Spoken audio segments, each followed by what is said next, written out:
విశాఖ శారదాపీఠం అయితే ఎన్నికలు వస్తున్న ప్రతిసారి జగన్కి ఎందుకు గుర్తొస్తుంది?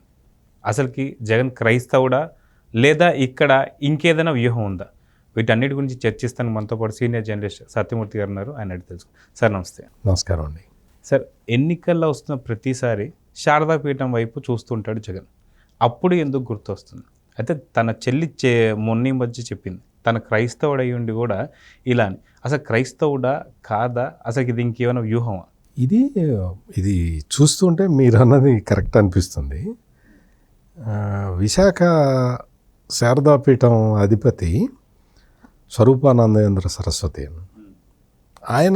ఆయనకిను జగన్మోహన్ రెడ్డికి చాలా అవినాభావ సంబంధం ఉంది. అంతకు ముందు ఎలక్షన్లలో కూడా ఈయన అంటే జగన్మోహన్ రెడ్డి క్రైస్తవుడు అనే విషయం అందరికీ తెలుసు.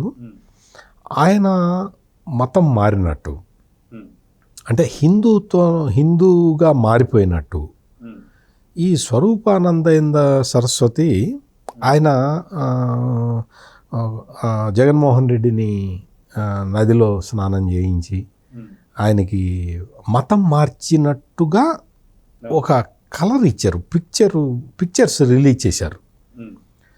అది కొంతమంది ఏంటంటే అది గంగలో జరిగింది, హరిద్వార్లో చేశారు అని కొంతమంది అనుకున్నారు, గోదావరిలో చేశారని కొంతమంది అన్నారు. ఎక్కడ చేశారో తెలియదు కానీ జగన్మోహన్ రెడ్డిని అది పుణ్యస్నానం చేయించి పసుపు బట్టలు కట్టించి ఆయన మతం మారినట్టుగా కలర్ ఇచ్చారు ఈయన స్వరూపానందేంద్ర సరస్వతి.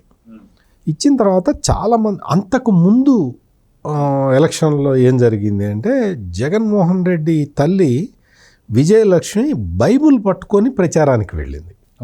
ఆ ఎలక్షన్లలో ఆమె ఓడిపోయింది. అంటే బైబుల్ పట్టుకొని ప్రచారానికి వెళ్ళటం వల్ల చాలా ఓట్లు రాలేదు అనేది ఫీడ్బ్యాక్ వచ్చినట్టుంది వాళ్ళకి. దాంతో ఈ విశాఖ శారదాపీఠం ఆయన స్వరూపానందేంద్ర సరస్వతి ఆయన మరి ఈ ఐడియా ఇచ్చినట్టున్నారు. జగన్ హిందూయిజంలోకి కన్వర్ట్ అయినట్టుగా కొన్ని పిక్చర్స్ రిలీజ్ చేశారు. ఆ తర్వాత గెలిచాడు అనమాట జగన్. ఇదైంది. ఆ తర్వాత కూడా ఏంటి అంటే విశాఖ శారదాపీఠం అధిపతి ఆయన స్వరూపానందేంద్ర సరస్వతి ఆయన ఆశీస్సులతోటే అంటే ఆయన ప్రత్యేకత ఏంటంటే రాజశ్యామల యాగం అని చేస్తాడనమాట. అది చేయిస్తే మళ్ళీ ముఖ్యమంత్రి అవుతాడని ఏదో ఆయన నమ్మకం కలిగించాడు. జగన్మోహన్ రెడ్డి కూడా దాన్ని నమ్మినట్టున్నాడు బాగా. సో ఆ రాజశ్యామల యాగం చేయించడం ఇటువంటి కార్యక్రమాలు చేసిన తర్వాత జగన్ అధికారంలోకి వచ్చాడు. ఇది జరిగింది బ్రీఫ్గా. ఆ తర్వాత ఏమైంది అంటే ఈ శారదాపీఠానికి అసలు విశేషమైన ప్రాధాన్యత వచ్చేసింది. ఐఏఎస్లు, ఐపీఎస్లు, ఎమ్మెల్యేలు, ఎంపీలు అందరూ క్యూ కట్టారు. ఆయన దగ్గరికి వెళ్ళి ఆయన ఆశీస్సులు తీసుకుంటే మంత్రి పదవి వస్తుందని అప్పట్లో అనుకున్నారు. చాలామంది వెళ్ళొచ్చారు. ఐఏఎస్లు, ఐపీఎస్లు కూడా ఈ స్వామి చెబితే మంచి పోస్టింగులు వస్తాయని ఆయనకి దండం పెట్టుకొని వచ్చారు. అట్లా కొంతమందికి పోస్టింగులు కూడా వచ్చినాయి. ఆ తర్వాత సింహాచలంలో చందనోత్సవం జరిగే సమయంలో స్వరూపానందేంద్ర సరస్వతికి ఆయనకి ఏదో అసౌకర్యం కలిగినప్పుడు ఇదేం ప్రభుత్వం, ఇది అసలు ఏర్పాట్లే చేయలేదు, ఇట్లా చేస్తారా, అసలు ఇది హిందూ రాజ్యమేనా, అది ఇది ఏదో చాలా పరుషంగా మాట్లాడాడు. మాట్లాడిన తర్వాత సోషల్ మీడియాలో బాగా ట్రోలింగ్ అయింది. జగన్మోహన్ రెడ్డి ప్రభుత్వం మీద స్వరూపానందేంద్ర చాలా వ్యతిరేకంగా మాట్లాడాడు అని చెప్పి సోషల్ మీడియాలో బాగా ట్రోలింగ్ అయింది. అయ్యేసరికి వెంటనే ఆ నెక్స్ట్ డేనే లేదు అసలు జగన్ గారు అద్భుతమైన ముఖ్యమంత్రి, నేనన్నది ఆయన్ని గురించి కాదు, ఆ సింహాచలంలో అసలు అద్భుతమైన ఏర్పాట్లు చేశాడు జగన్మోహన్ రెడ్డి అని తను చేసిన వ్యాఖ్యల్ని మళ్ళీ తిప్పుకొని చేశాడు.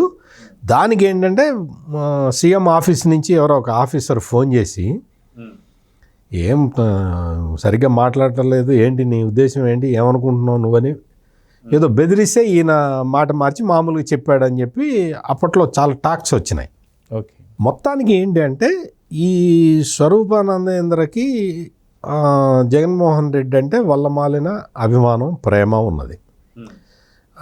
ఎందుకు ఉన్నదో మనకు తెలియదు. ఆ తర్వాత ఏం జరిగింది అంటే అక్కడ కొంత స్థలము జగన్మోహన్ రెడ్డి ప్రభుత్వం ఆయనకి ఇచ్చింది అనేది ఒక ఎలిగేషన్ వచ్చింది. చాలా కారు చౌకగా ఇచ్చేశారు. ఈ స్థలం కోసమా స్వామి ఇట్లా జగన్ని పొగుడుతున్నది అని కూడా కొంతమంది ట్రోల్ చేశారు. అవన్నీ జరిగినాయి. అంటే ఈ స్వామి ఏంటంటే ఈయన పొలిటికల్ స్వామి. ఈయన ప్రతిసారి కూడా అంటే ఇటువంటి కలరింగ్ ఇచ్చేస్తాడనమాట. అంటే ఈ స్వామికి చాలామంది ఫాలోయర్స్ ఉంటారు. అందుకని వాళ్ళందరూ ఏంటి అంటే అచ్చా ఈయన మాయలో పడిపోయి అసలు జగన్మోహన్ రెడ్డి మన హిందువే అన్నట్టుగా వాళ్ళు కూడా ఆలోచిస్తూ ఉంటారనమాట. అంటే జగన్మోహన్ రెడ్డి ఏంటి అంటే ట్రూ ప్లాంగ్డ్ స్ట్రాటజీ అంటారు దీన్ని. ఓకే. ఒకవైపు ఏమో చర్చిల్లో మన క్రిస్టియనే ముఖ్యమంత్రిగా ఉండాలి అని చెప్తుంటారు. ఇంకోవైపు ఏమో ఇట్లా ఈ రాజశ్యామల యాగం ఇటువంటివి పిక్చర్స్ బయటకు వదులుతూ ఉంటారు. దండం పెట్టుకోవటం, పట్టు వస్త్రాలు కట్టుకోవటం, తిరునామం పెట్టుకోవటం, ఇటువంటివన్నీ ఇంకోవైపు జరుగుతూ ఉంటాయి. మనం కాకినాడ ఎమ్మెల్యే ద్వారంపూడి చంద్రశేఖర్ రెడ్డి కానీ ఇంకొక 2-3 చెప్పారు, మనకి క్రిస్టియన్ మనకి ముఖ్యమంత్రిగా కంటిన్యూ కావాల్సిన అవసరం ఉంది మనకి. ఈ విధంగా ఎలక్షన్లో వచ్చే టైంకి ఇవన్నీ జరుగుతూ ఉంటాయి.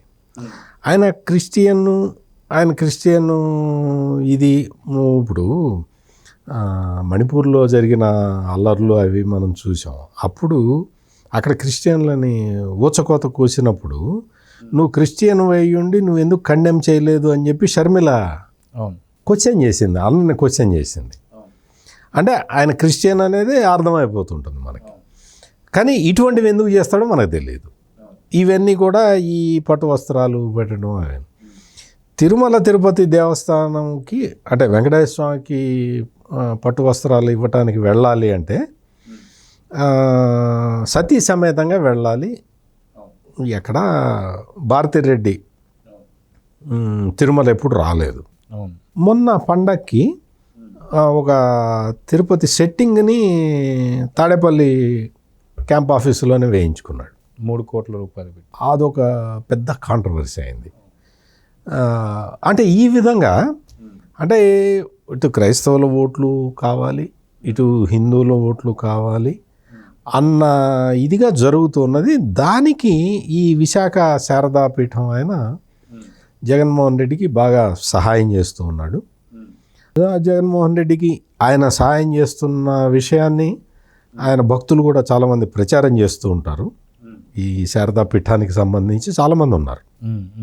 శారదాపీఠం దగ్గరికి వెళ్ళి ఆయనకి దండం పెట్టుకుంటే ఆయన ఫోన్ చేస్తే చాలామందికి పదవులు కూడా వచ్చినాయి. నిన్నగాక మొన్న ఒక ఆయనకి నామినేటెడ్ పోస్ట్ కూడా ఇచ్చారు. ఓకే. అందుకని విశాఖ శారదాపీఠం అంటే అదొక అధికార పీఠం. అధికార పీఠంలో అక్కడికి వెళ్ళి ఈ స్వామికి దండం పెడితే చాలు, మీకు ఏదన్నా పని కావాలంటే జగన్మోహన్ రెడ్డి ప్రభుత్వంలో అయిపోతుంది. అయితే ఇక్కడ హిందూ ఒక క్రిస్టియన్ అంటే ముస్లిమ్స్ ఓటు తక్కువ ఉందని చెప్పి దర్గాకి వెళ్ళలేకపోతున్నారు, అంతే అనుకోవచ్చా? అంటే అది కూడా వెళ్తుంటాడు, కడప దర్గాకి చాదర్లు ఇవ్వటం అవి కూడా చేస్తుంటాడు. ఇక్కడ అంటే మనం గమనించాల్సింది ఏంటి అంటే ముఖ్యమంత్రి అనే వ్యక్తి అన్ని మతాలకి ఈక్వల్ ప్రాధాన్యత ఇవ్వాలి, అందులో ఎటువంటి సందేహం లేదు. కడప దర్గాకి వెళ్ళాలి, లేకపోతే ఎక్కడికైనా వెళ్ళొచ్చు, తిరుపతి వెళ్ళొచ్చు, ఎక్కడికైనా వెళ్ళొచ్చు. కానీ ఏంటి అంటే ఒక ఉద్దేశంతో అంటే ఎలక్షన్లు వస్తున్నాయి కాబట్టి మనం జనాన్ని ఒక భ్రమలోకి తీసుకెళ్దాము అన్న ఉద్దేశంతో చేయటమే ఇక్కడ మనం చర్చించుకోవాల్సిన విషయం తప్ప ముఖ్యమంత్రి వెళ్ళకూడదని కాదు. ఎక్కడికైనా వెళ్ళొచ్చు, ఏ మతస్థుడైనా ముఖ్యమంత్రి కావచ్చు. ముఖ్యమంత్రి అన్ని మతస్థుల అన్ని ప్రార్థనాలయాలకి వెళ్ళొచ్చు, తప్పు కూడా ఏమీ లేదు. కాకపోతే ఏంటంటే ఇక్కడ ఒక ఈ శారదాపీఠం అని అనుకుంటున్నాం కదా, ఈ శారదాపీఠంలో అదొక అధికార కేంద్రంగా మారిపోయి ఉన్నది. వాళ్ళు ఇప్పుడు సాధారణంగా ఏంటి అంటే ఇటువంటి పీఠాలన్నీ కూడా ఆధ్యాత్మికతని పెంపొందించటానికి వాళ్ళ మెయిన్ ప్రధానమైన ఉద్దేశం ఉంటుంది. రాజకీయాలు ప్రబోధించేది ఈ పీఠం ఎట్లా అవుతుంది? సో ఇది ఇక్కడే మనం అబ్జెక్షన్ చెప్తున్నది తప్ప ఎవరు ఎక్కడికైనా వెళ్ళొచ్చు.